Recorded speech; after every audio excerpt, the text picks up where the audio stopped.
Yeah, technology's been messed up all day long. Rudy's been trying to he tried to get me on earlier today, and the software wasn't working for him either. Try to wait it out. Yeah, it's always got to be something or another. Yeah. Yeah, let me refresh it. If worse comes to worse, we can record it, but it's more fun to have live interaction. People kind of jump on and talk to us and stuff like that. Yeah. Here, let me give it one more time. Here, give me 1 second. I've got the live symbol in the top left for me. I don't know if he has it. But... Yeah, me too.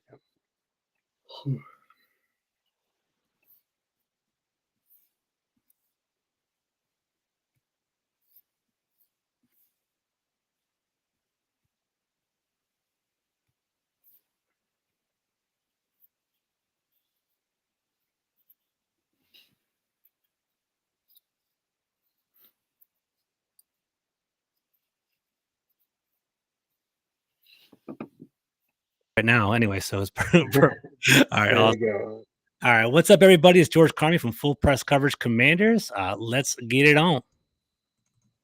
Video's not going to work. Let's keep rolling. So, guys, good to see you all today. It's George Carney from Full Press Coverage Commanders. I'm here with Ian Cummings from Pro Football Network. How you doing today, bud? Doing good, man. Doing good. Busy day, but that's the only kind of day this time of year. So just working, watching tape, and yeah, that's the mode. That's what we're in right now. But always a pleasure. Always a pleasure to talk with you, of course. Always happy to come on.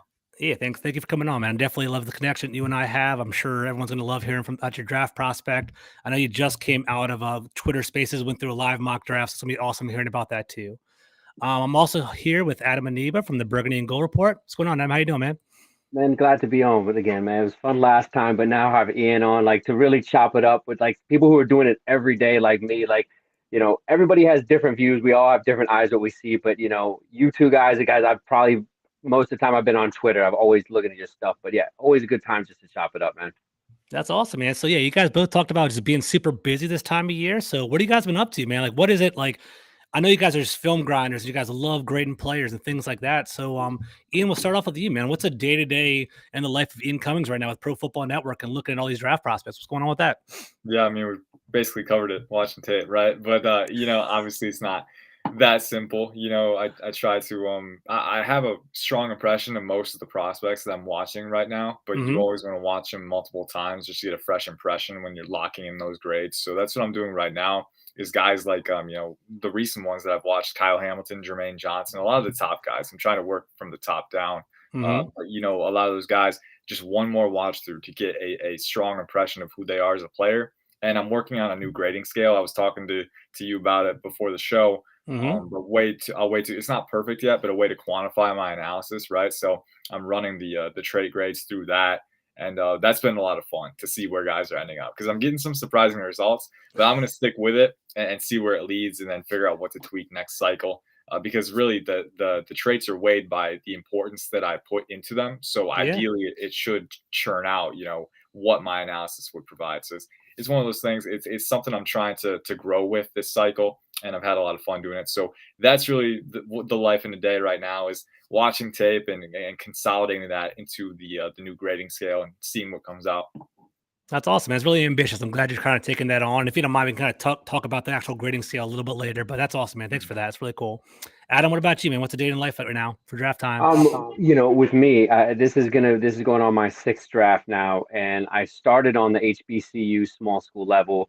And after a couple guys, I interviewed and did evaluation with Darius Leonard, everyone, Kyle Duggar. This year, Josh Williams is a guy I locked on to pretty early on from Fayetteville State. He's a guy I got really excited about, and from there, like Ian's talking about, it's just watching film. And with me, based on my training, what I do, I watch no less than 8 games. So, with these guys, I've been watching anywhere between 8 and 11 games, depending on bowl games. So my basic day-to-day process with that goes is you would think you just watch game after game after game with the same. I can't do that. So what I do is I kind of just bounce around. I tried to start with the quarterbacks because, again, used with the Burgundy and Gold Report, we're trying to do, fits I see for Washington, but my scouting reports are just as they are scouting reports. There's nothing about Washington in them. I have separate articles for that, but I still look at individual prospects that I think are good fits. So, with this situation, we talk about quarterback, we talk about middle linebacker, wide receiver, after the Carson Wentz thing. That's why I knew I did the quarterbacks early in my evaluation process. I did that November, December. So I was even hitting on those guys, just doing final evaluations then, because I really knew that with Washington, they're either going to go for somebody like that or, get on the train early. So I got those out of the way. And, since then, just going through the small schoolers, the tricky part about it is sometimes in my case at least, I'll get in maybe 3-4 games, and I'll give you a perfect example. Carson Strong. I'm one of these guys. I don't like him. I can't. The film is not for me. I don't project him to really any team, and so that's somewhere where I'll get maybe 2-3.5 games in, and I'll just dump it. I probably go through so far to this point probably 100 prospects with that. That's awesome. Just the idea, like it's that much film watching, breaking down like the ins and outs. But lucky for me, like when I do a guy like Zappy, I'm also able to do Stearns. So I don't intentionally do it, but sometimes you're looking for one guy and it's two birds with one stone. So those are situations, and with the Cincinnati, there's so many prospects there with Alex Pierce. You're talking about Ritter. I'm not as high on Ritter, but I do like him. But it's just one of those things where you can sometimes it just all falls into place. You're watching film and then you start playing the competitor and then you're saying, wow, they shut down my guy. And then boom, I'm jumping onto that film. So it's one of those things where I just love, and, I have my process, but when all's said and done, it's basically, the guys that stand out to me, the guys that have the it factor. So, I've had a couple hits so far over the last couple of years, and, hopefully Josh Williams is the hit this year for the HBCU level. Hey, Adam, is there any method to the madness? Like, where do you start diving in? You said you wanted to go into quarterbacks at first. You thought it'd be more like Washington-centric, and obviously that kind of blew up. But is there like a method to anything, or how do you? Well, this year I usually was kind of, try to hit, a certain amount of small schools, certain amount of, Division I, whatever. But with this year, like I said, I tried to target a little more. I said, I knew Washington was going to get a quarterback one way or another. I thought a trade was most likely for somebody. So I was like, I'm going to just watch these quarterbacks. So I basically went through, the top 5 or 6 guys, and then, later guys like Zappy that I looked at too. But then after that, it was like guys that just, stood out, like Jared Stearns. Like I said, I was watching Zappy, he jumped out, and then I start watching the other guys, we're watching the national championship, Nakobe Dean, the Ohio State guys. So it's really just a process of focusing on what Washington needs. I'm not watching really any edge rushers.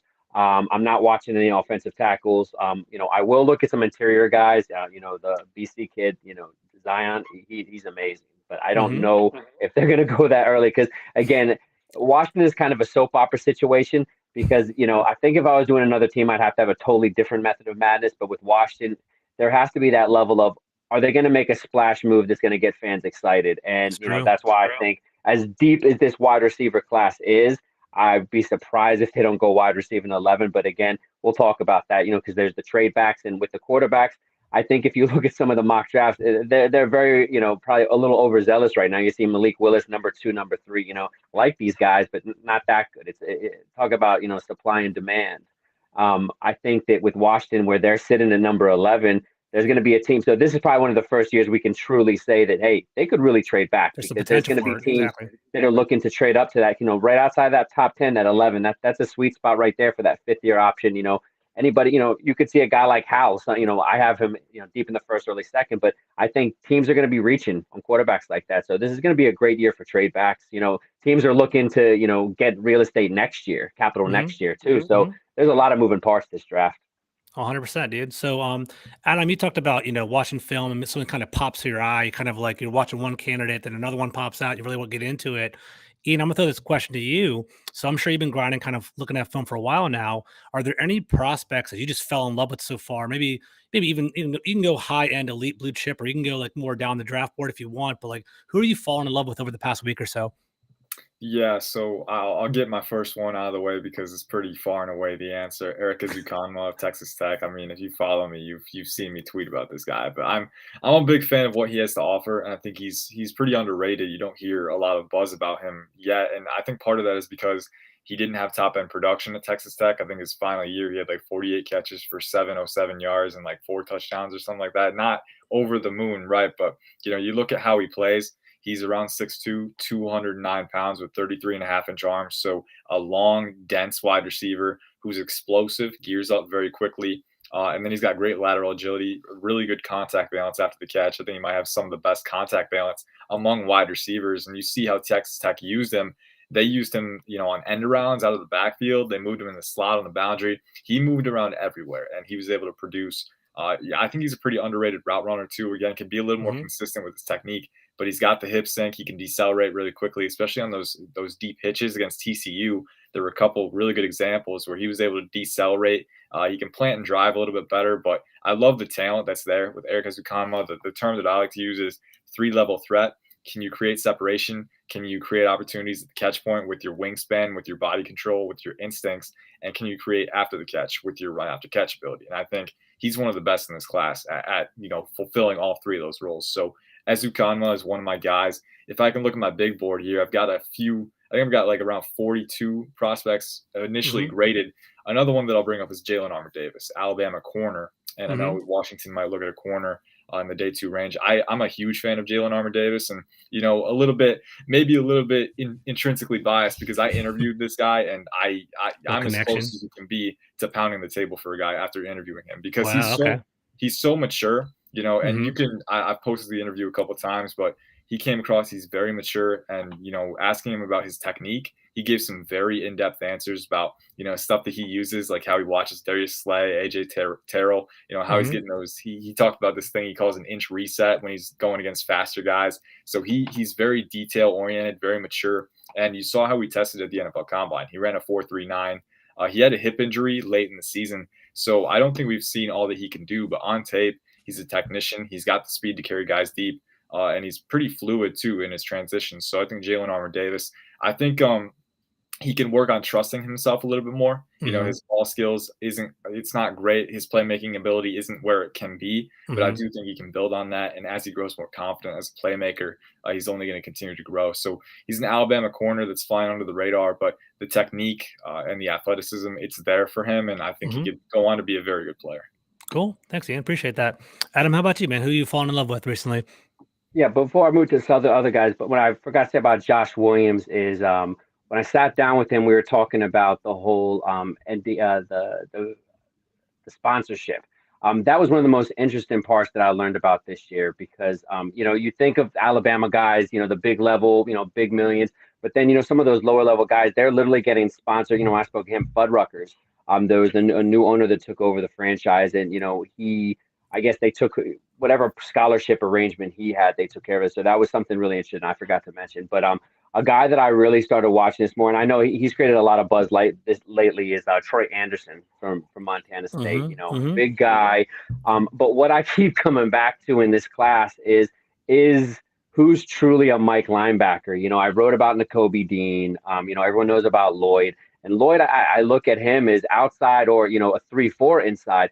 But that's what's really tough. That's the biggest problem I'm having right now. I dropped an article about the middle linebacker situation in Washington. They're talking about Cole Holcomb, and people scoff at that. But if you look at this draft class, I'm not sure anybody can step in even, at 11 and be that Mike linebacker from day one. So it's very interesting to me because, like I said, this class of wide receivers is so deep.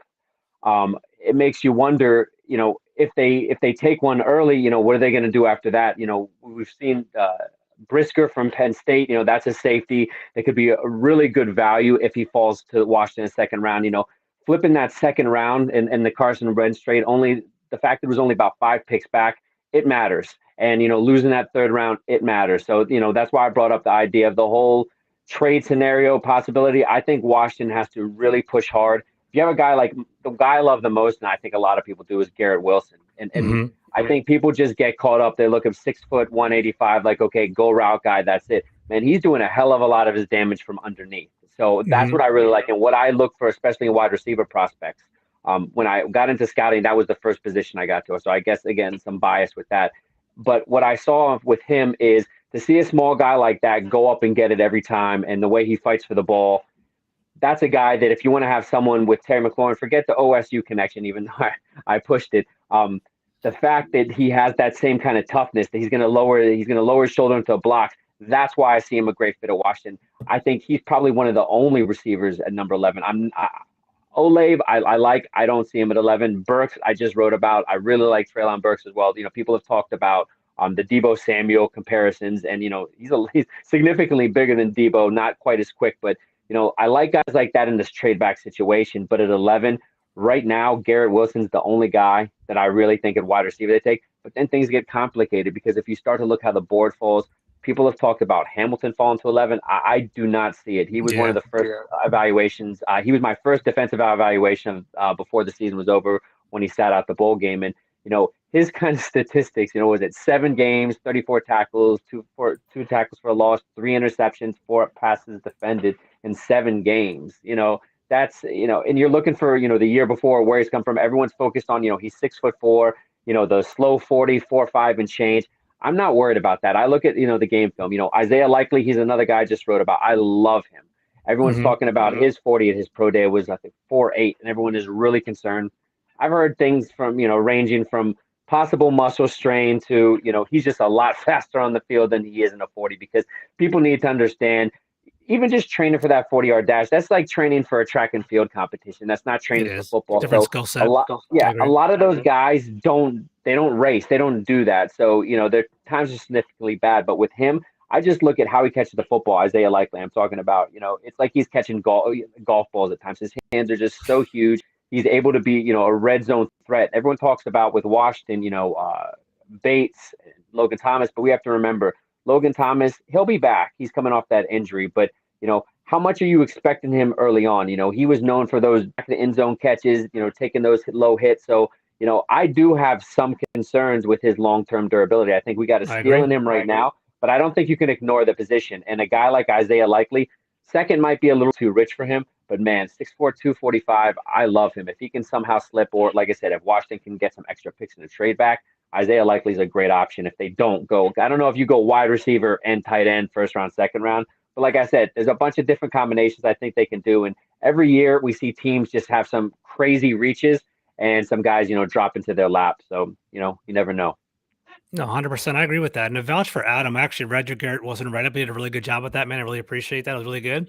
I like him a lot too. I know, like, one wide receiver, people are saying it's a really deep class, and we can talk about that in our next, our next talk, further down the line, whether how many wide receivers are going in the first round. But I do like Garrett Wilson. I do think he creates on his own. I think he's a great outlet receiver. He's just like you can tell he's not fully refined with running his routes, but he's just so twitchy, and he definitely he creates with or without the ball.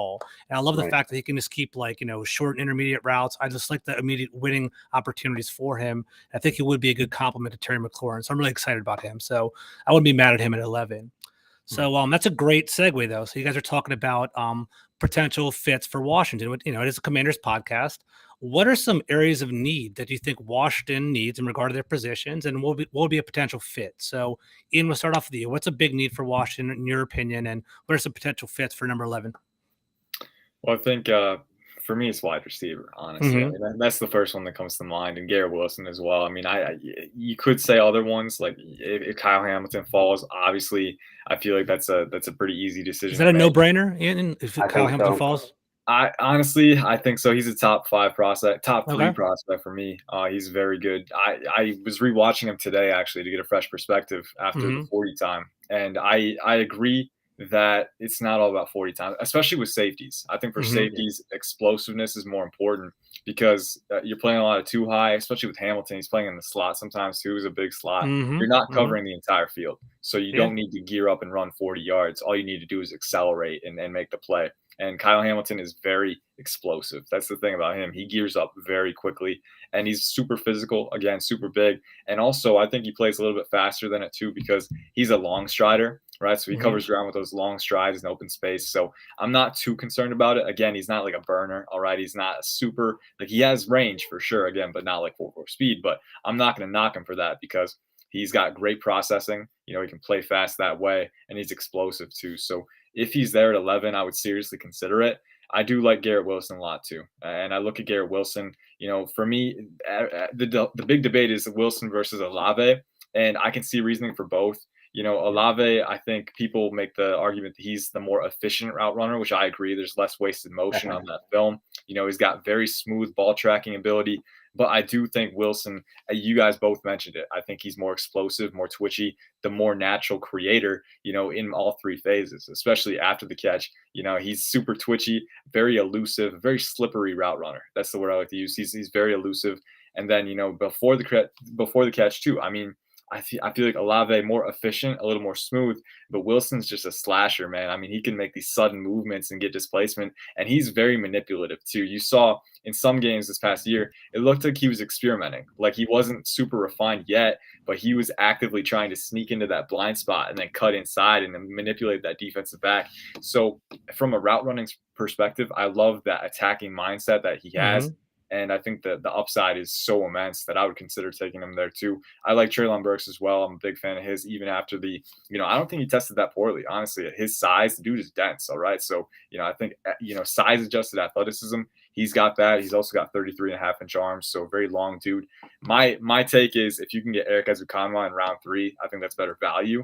But I like Drake London too. He's another one that I've been watching. I'm a big fan of. 6'4", 219. I think he's got underrated athleticism for his size, really good lateral agility, can make those quick cuts in open field, and a physical finisher after the catch. So, there's a few options. I think if you're Washington, I think the top need is definitely wide receiver. But if the value falls your way at safety, Kyle Hamilton, this wide receiver class is so deep. I would just run with that and take a guy on day 2 probably.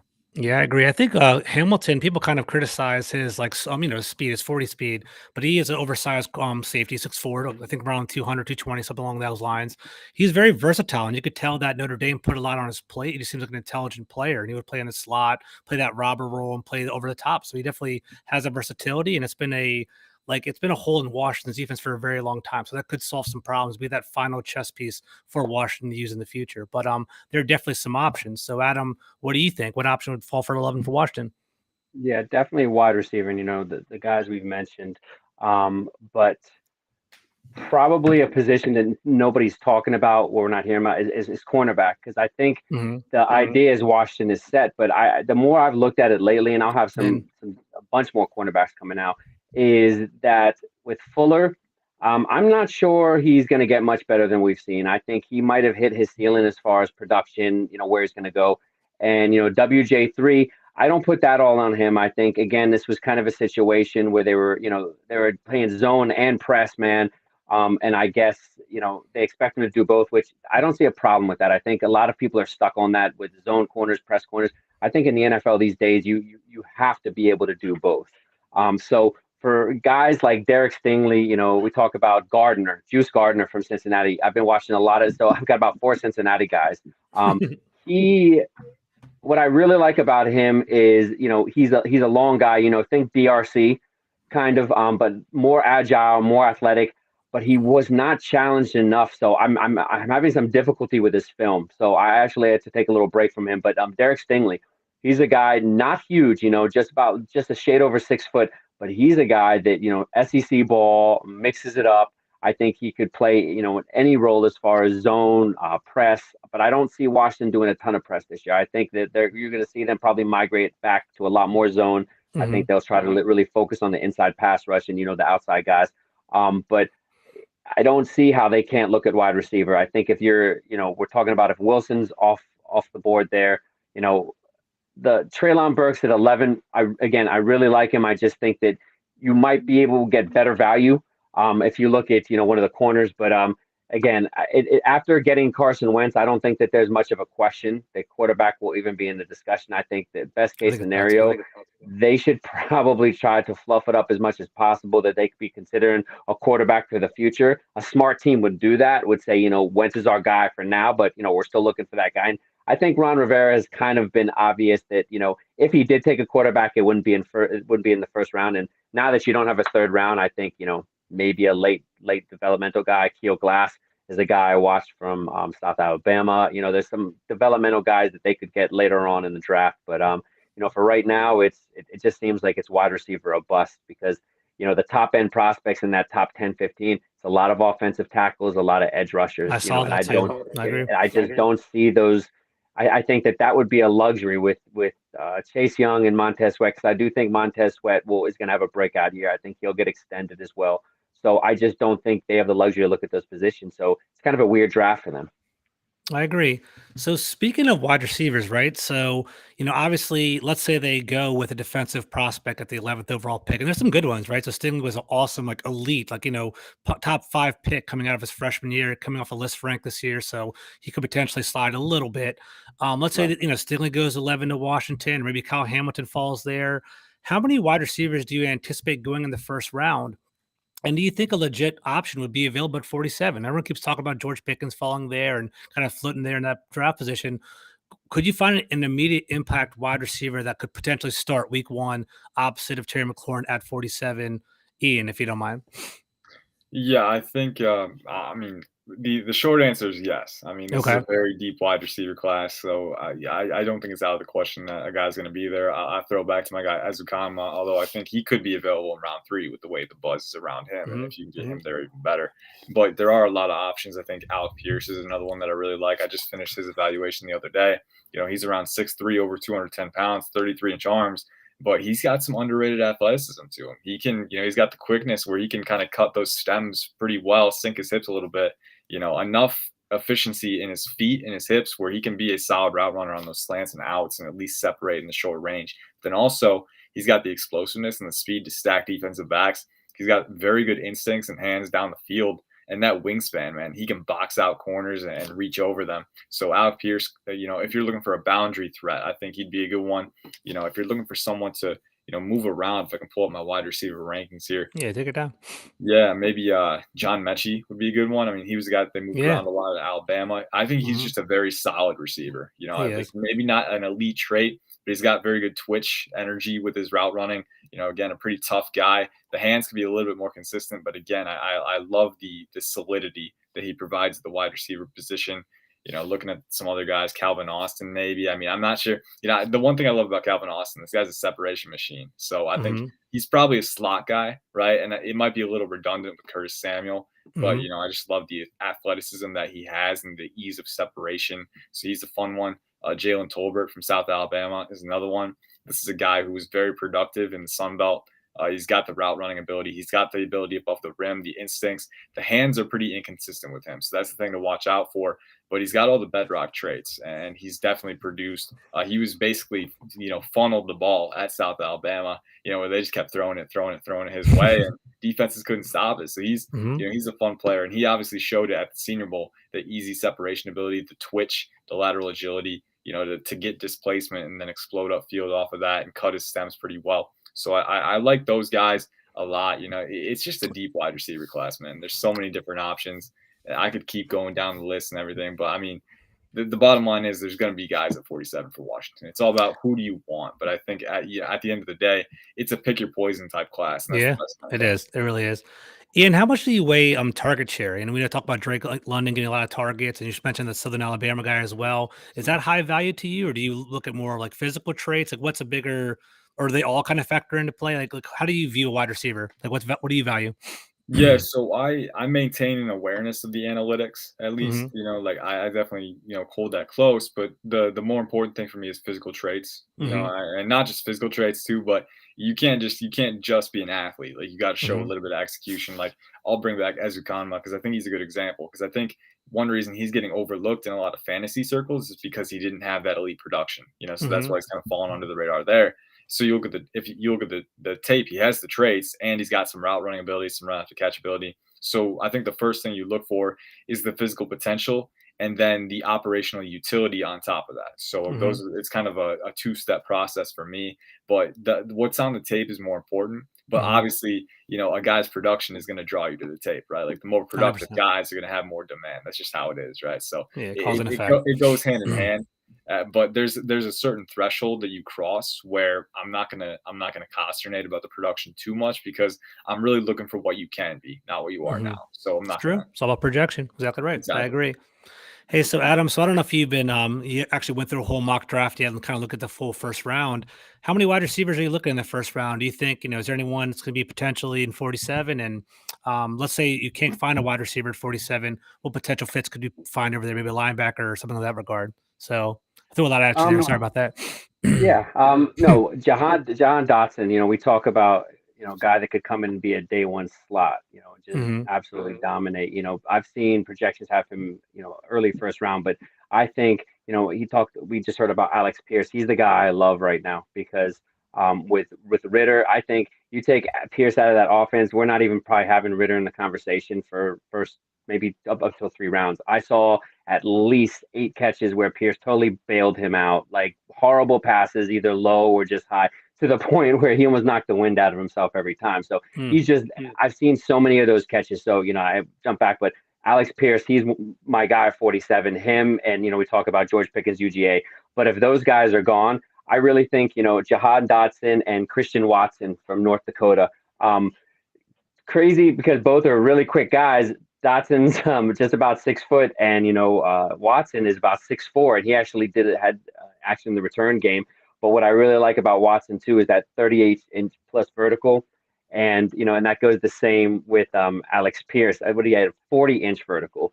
So if speed is great, but man, the guys that can just go up and get it, those guys that I just mentioned there, those three guys, if they're there at 47, if they didn't address wide receiver in round one, I think you definitely got to go with those. But I think it's going to be crazy because if they have to figure, if they're not looking at a trade back in round one, I think you probably should consider taking the top wide receiver that slides to you. And then exactly in round two, there's safeties. And, we talked about, a guy that I dropped a while ago, Jaquan Brisker from PSU. I think, he's got, his stock is going to steadily go up to the draft. And the main reason that is, in my opinion, from a lot of guys I've been watching, I get a lot of, readers that say, look at this guy, look at that guy. Petrie was a guy that I was told to look at, but that again is more in that strong safety. They have some flex mold, but when it comes to, who can we just have there back in single high, just really cover a lot of ground. I really like Brisker. So as far as I don't have too many right now, besides, Troy Anderson, he's a guy I'm wrapping up the film now. And 47 might be slightly earlier, but slightly More as in, rich one. 10, 15 picks maybe. But, Troy Anderson is 6'4" with his kind of closing speed and the way he takes off the edge. I think you can, rush him on the outside. He never has to get off the field. The question is, can he be a guy that you can develop into a full-time Mike? And I think the way things are looking right now with Washington, that's Holcomb's going to be Holcomb's job. And I think a guy like Troy Anderson or Brisker, if they're there at 47, will be debatable with a lot of people up into the draft if that's a little too high for those two guys. But those are two guys that I really like at that spot. Isn't Anderson a development prospect as well? Wasn't he like a converted running back or quarterback or Yeah, something like that? Or am I that's missing something? Okay. every single position you can think of. Okay, cool. That's awesome. So Yeah, I kind of like that perspective, right? He was running out of the Wildcat. He quarterback in high school. I'm still going through all the film. I've been looking at some of his high school stuff, but man, you just talk about like a truly versatile guy. Yeah, I think he just has that. He has that fire under his ass that I think will be just perfect for Washington's defense. Cool. So before we transition to our next question, like I just looked at Mel Kiper's draft the other day, and you gotta take that with a grain of salt. He's more of a commercial guy, kind of trying to get some clicks with his draft picks. He had Drake London going number 4 overall, and then he had Garrett Wilson going number 8. Who do you guys predict to be the number 1 wide receiver off the board? Do you think Garrett Wilson's a safe pick, or what do you guys think about that? Ian, we'll start off with you. I would lean Wilson. I think Okay. the deciding factor was him testing well at the combine, which he did. I didn't expect him to run faster than Olave, and he did that. I thought Olave's deep speed translated a little bit better on tape, but seeing Wilson test that well, and again, my opinion is largely formulated before the combine. You never want to change. You never want to make sweeping changes off of numbers. But the good thing is reverse engineering. Usually what you see at the combine is what you can see on tape. Like Alec Pierce, for example, we brought him up. That 40-inch vert shows up on tape. That explosiveness, that speed, it shows up, man. So like usually you can cross-check it and it shows up. With Garrett Wilson, the explosive athleticism is definitely there. And you talk about just how productive he can be at all 3 levels. I think at this point, the only reason that he maybe slide is because he was a little lighter than some teams might prefer at around 183 pounds. Now, I think he's more, you always want to look at how they're built with that. I think he's a little more wiry than light, bulky, fragile. I don't think he's super fragile. It was the same thing with Devontae Smith for me. I mean, the guy is smaller, but he's wiry. He's compact. He's not super fragile at all. So I'm not super worried about it. And with Garrett Wilson, it's the same deal. And then you look at how he plays, man. I just think the run after catch ability, his body control, man. I love it so much. Exactly, man. He's so good, and the fun part is he's still scratching the surface of his potential. Because like he's a little uncontrolled as a route runner, but he has that twitch, that lateral agility, that suddenness, that throttle control. He's shown that, and then after the catch too, it translates there as well. And then his hands can be a little more consistent, but he's got the catching instincts as well, where he can contort, work through contact. So I think Wilson would be the favorite. If I had to pick another one, I wouldn't say London because as much as I love the tape, the injury might push him down a little bit. We know teams can be kind of, picky when it comes to that. With Yeah. Jameson Williams, it's different because Jameson Williams has Explodes. that game breaking speed on tape that I think Mhm. will cause teams to not really care about that. But I think at this point, it's probably Garrett Wilson's spot to lose. Maybe Jameson Williams or Chris Olave, but I Mhm. think Wilson's the favorite there. Gotcha. I think you nailed it too, Ian. You definitely have a great analysis. I think with Garrett Wilson, he does attack on every single level. I love his body contortion. I think that's what really appeals to me. Like I was looking at Olave and I was looking at Garrett Wilson. I was like, man, Garrett Wilson can just contort his body, great catch radius. He just kind of gobbles it up. Like there are on tape, he'll have some lazy drops every once in a while, but that's kind of his critique against him. But I think he's only dropped it like 6 times like all last year. So he had a pretty good season altogether. And at least he like seeks the ball out with his hands. Like if he was Mhm. body catching, it would worry me. Mhm. But at least he's like, he's a hands catcher. It's just sometimes there's some focus drops to clean up. Yeah, and he's a very patient runner as well. Like I know, like Le'Veon Bell is a lazy comparison in regard to like he'll catch the ball and kind of watch his blockers go. But I saw that Right. with Garrett Wilson that I liked a lot. I was a very patient runner and kind of looking for holes and searching for holes, which I liked a lot. Yeah. Adam, before we go on our next one, so what do you think? Who's the first wide receiver off the board? And I agree. It's Wilson, and I'm just looking how the board's going to fall. Well, how it looks right now, and the Giants and the Jets, they are going to hold the key to so much for Washington because I see those are the sweet spots for Kyle Hamilton right now, and I can see how. Like before, I was like, I thought it was absurd that he would fall this far, but if you just look at the board and look at some of the needs teams, I can see how he can slip to the Jets at 10. But I see the Jets wanting to give Wilson, the best chance he has to succeed. And I think, everyone thinks that they're going to get an offensive tackle. I think they've done that in 3 of the 4 drafts gone offensive tackle. So I think that that's the spot that they'll either grab Wilson or Hamilton. So I think Washington, best case scenario for me is that happens and one of those guys falls there. But then, we talked about the Alabama kid. I think he's going to go second, regardless of the knee injury. Teams are just going to look at that as, maybe a red shirt for him, maybe get him in towards the end, just get him, But London, I don't see the tackle. No, the wide receiver. Oh, okay, sorry. The Alabama wide receiver hurt his knee. No, okay. Neal's going to go real early. That guy's a freak. Yeah, I thought you meant Evan Neal, second overall. That's what I thought you were saying. But go ahead. Yeah. Sorry about that. Yeah. But and then we talk about London, Alove. Those are going to be what teams are looking for. Alove, he's a guy that supreme route runner. And I think that's the difference between him and Wilson. Wilson was more about just attacking boundaries, just getting out in space. And I think with Olave, I think he'll probably fall a little farther than people think he will. And I think the same with London. So I think, you're going to see the Alabama kid and Wilson, both will go, probably, like I said, 10, I think is going to be the earliest. I don't see any wide receivers going before 10. So like I said, I think the Giants and the Jets are going to hold the key to a lot of Washington's future for the draft at least. But man, if somehow Wilson can fall to Washington, anybody who says that they should not go wide receiver hasn't been paying attention, because if you're going to bring Carson Wentz in with all these question marks, who cares if you have Samuel? That's what I keep hearing over. He's a $10 million receiver. We're not talking about a guy top in the league. He could be gone. If he has some of the same issues this year, he'll be gone next year. So I don't think you can pass on it based on that. I think, you have McLaurin and you have him right now, and then a bunch of question marks. So I think if you can get Wilson at number 11, man, you're solid. I don't see anybody better than him. And personally, I don't think it's close. I think the Alabama kid, it's close just because of the knee. I think if he didn't hurt, I think he goes number 1, and Wilson goes easily to Washington. So in the end, I think that's the best case for Washington, and Wilson definitely goes the first overall for a first wide receiver. That is. No, I got you. I totally agree too. I think we were on the same page. For me, for Washington, they should operate that Curtis Samuel doesn't even exist, right? I know, if he comes back, he's a luxury. He's going to be a great gadget player. He could potentially play the slot next year. But I do like hedging your bets. Let's say Terry McLaurin can't sign long term, which hopefully he will. But let's say he doesn't. You do have a first round wide receiver to sort of impact and insulate that. And then if we are going to roll with Carson Wentz for maybe a year, maybe 2, it will be good to insulate him with some talent to maybe prop him up and kind of lift him up for next season and give him some weapons. And then once and then finally, let's say he walks next year, it would be an ideal position for any free agent or rookie to walk in and have these weapons around him. But go ahead. I'm sorry to cut you off.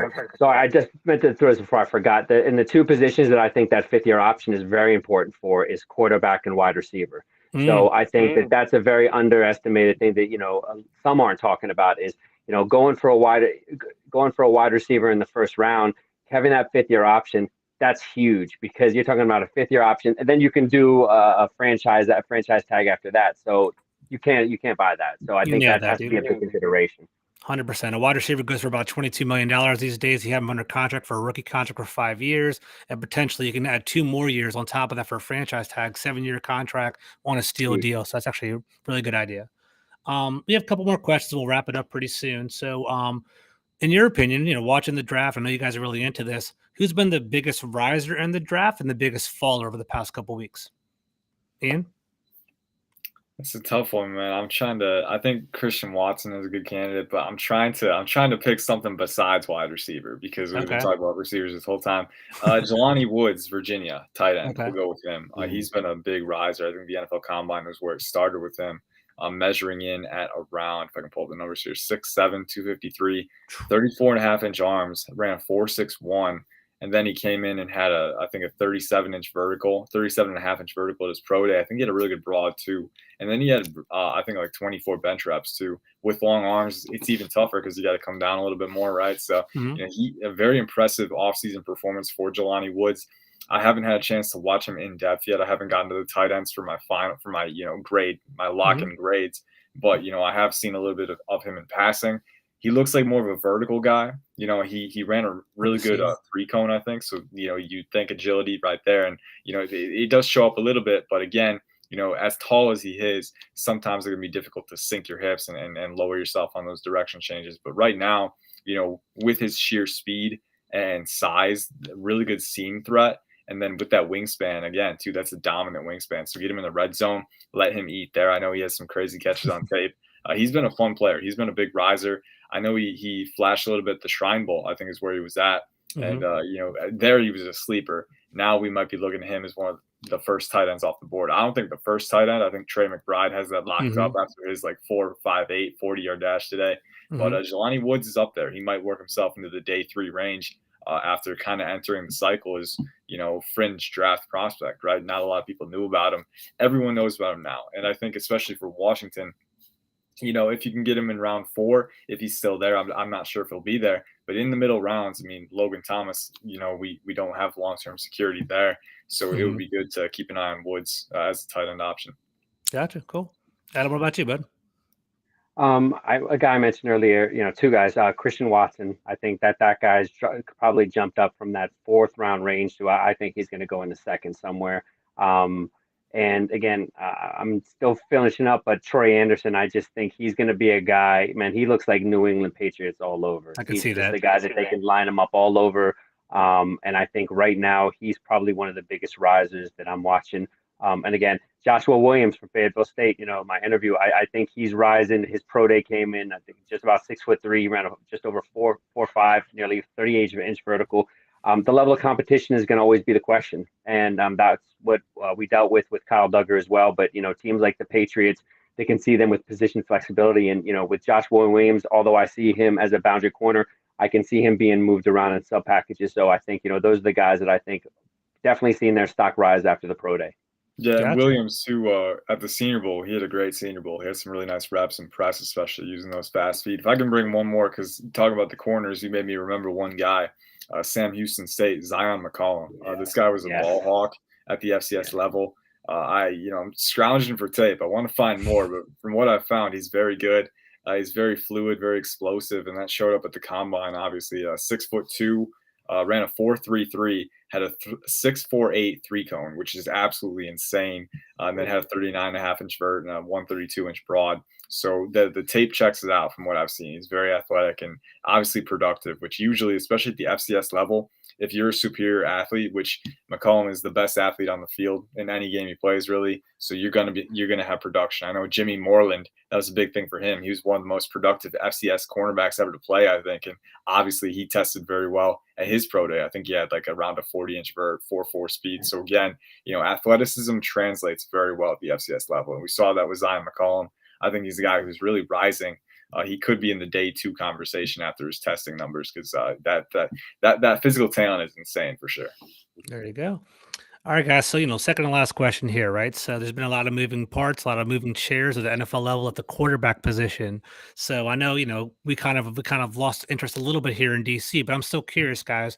Where do you think the top quarterbacks fall? Where do the pieces go? And who's the first quarterback off the board in the first round? Adam, start off with you. I do think it's going to be Malik Willis. I don't think it's going to be the number two, like people are saying, but I do think, just looking, I think that Houston is a little high for number three, but I do see Houston. I know they have the kid from Stanford still. I'm still waiting because again, I like his ceiling, but he does have some sketchy knees, so I'm not sure about him long term. I like him as a long term backup. But yeah, I do see Willis again, so maybe that might be a little high, but I don't know. I'm just looking at the top 10 here, and realistically, it seems like Carolina will be the first team to take a I quarterback. But the issue I'm having is, with Matt Rule, I'm not sure he's going to lean towards Willis. I'm thinking he's more of a Pickett guy, just from the guys that he's seen. So Pickett going first over all the quarterbacks. I don't know. It's just one of those years for the quarterbacks. Not anything clear cut. It's going to be, I think what a team has in mind for him. But I'd be surprised right now if more than one of the quarterbacks go in the top 10. But again, there's going to be teams looking to trade up. And we've heard couple of these teams in the top 10 want to move and they want to get picks back for next year because next year's draft, it's crazy as far as quarterbacks and some other positions go. So I think there's going to be at least two trade ups into the top 10, probably one of them for a quarterback. So we could see two, but I see, one coming off the board in the top 10. Okay, cool. Interesting. Ian, how about you, bud? Yeah, I'm of a similar mindset in that, I do think there's one wild card here, and that's what the Lions do at number two, because I do think, well, I agree that I don't think a quarterback is necessarily worth that in a vacuum, right? It's pretty, I don't want to use the term weak. I mean, definitely comparatively it is, but I think there's talent here. It's just a lot more uncertainty with guys like Malik Willis and Kenny Pickett. You don't have the same certainty that you had with Trevor Lawrence and Justin Fields last year. So, it's going to be risky, but I do think for me, especially, I look at the Lions and Aiden Hutchinson seems like a Lions guy. He seems like a guy that they'd fall in love with. What if he's gone? What if he's already gone from the Jaguars pick? I think that potentially opens the door for Malik Willis to go there too, because we know the Lions coached Willis at the Senior Bowl. We know they were very impressed with the growth that he showed throughout that week. He's obviously, impressed in the interviews. All the off-field reviews are rave reviews for him. The character definitely, he's passed that test this offseason. And then the physical tools on the tape speak for itself.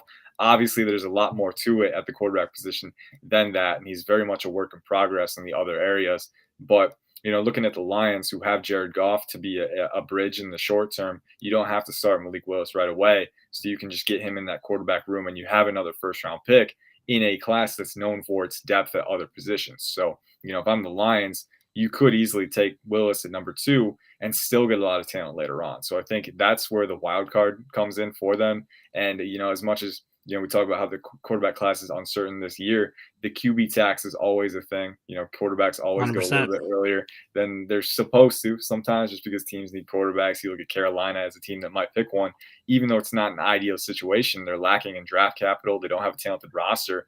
But they might pick one anyway, just because they feel pressured to, right? Kenny Pickett, again, like you said, a guy who can at least start right away for Matt Rule, a guy that he recruited at Temple when he was still there. So I think that, it all depends on what the Lions do at number two. That's kind of the first domino to fall. If they pass on quarterback, then that changes things. But I do think that that's a place that Malik Willis could be an under the radar candidate for.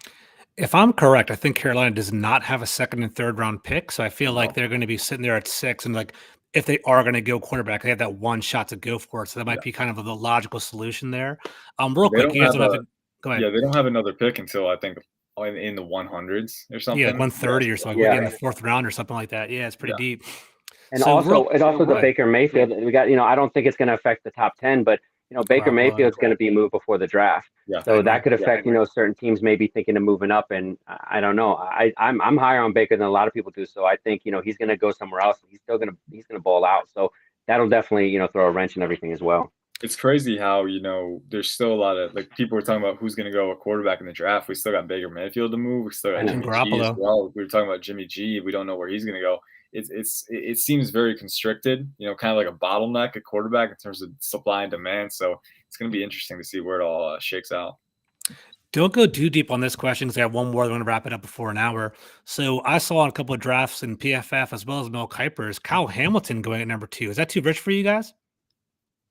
Yeah. For me, for a Lions fan, I think they re-signed Tracy Walker, who's kind of that free safety. I really like the fit with Hamilton and Tracy Walker because Hamilton, I think Hamilton's a versatile guy. He can definitely be a deep safety for you, but I think with Walker in tow, you play a lot of two high sets. You can have Hamilton as that strong safety to complement Tracy Walker, bring him into the big slot as well. He's a guy you can move around, and Aaron Glenn I know would be great at doing that. So I would be down for that if I'm a Lions fan. The thing is, like, if it's Aiden Hutchinson, maybe get Malik Willis just because of the quarterback, get him in there with the upside. But Kyle Hamilton, I think, is a much more solid prospect at this point. You talk about I think that was the rationale. He's a safer pick. Yeah, exactly. Yeah, exactly.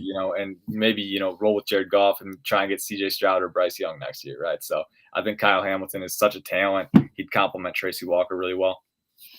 Adam, you agree to that, or how do you feel? No, I agree 100% because I was about to say similar with Washington with that Buffalo nickel situation.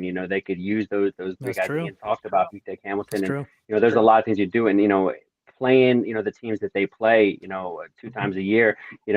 Pass rusher is great, but if they can get that defensive backfield solidified, that might be more appealing. But they said Aiden Hutchinson, I think it's a lock. He's going to Jacksonville. I'd be shocked. So I think in number 2, that's what I'm saying.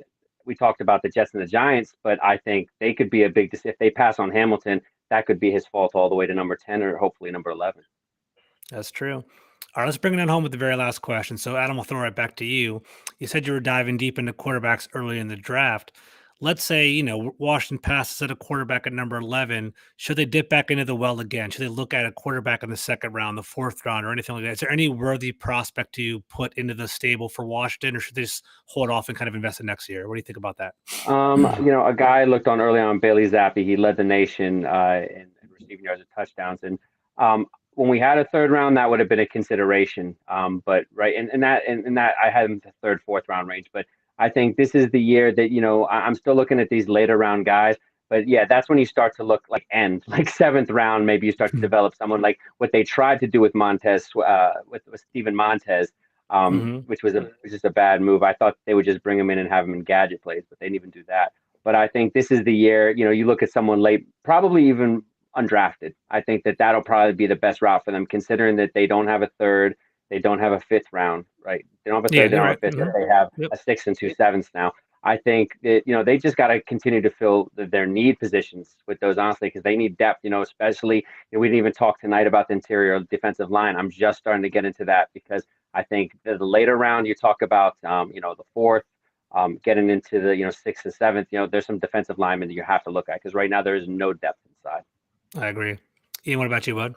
Yeah, it feels we're agreeing on literally everything tonight, but I'm in 100% agreement as well. I think this quarterback class not just uncertain at the top, but not very deep either. A lot of the guys that we were maybe looking at as potential day 3 guys went back. So I think you're looking at, if you're Washington, don't use draft capital on it. I know there's quite a few FCS quarterbacks that have been testing in the pro day circuit that actually had intriguing athleticism. So I would, at the very least, call one of them in as a UDFA, but don't use draft capital on it. I think at this point, because the class is really deep at a lot of other positions. Like Adam said, you got wide receiver, edge, corner, and then interior defensive line too. If you're looking for a rotational guy, maybe a guy like Matt Henningsen from Wisconsin on day 3. I mean, I would love that fit for them.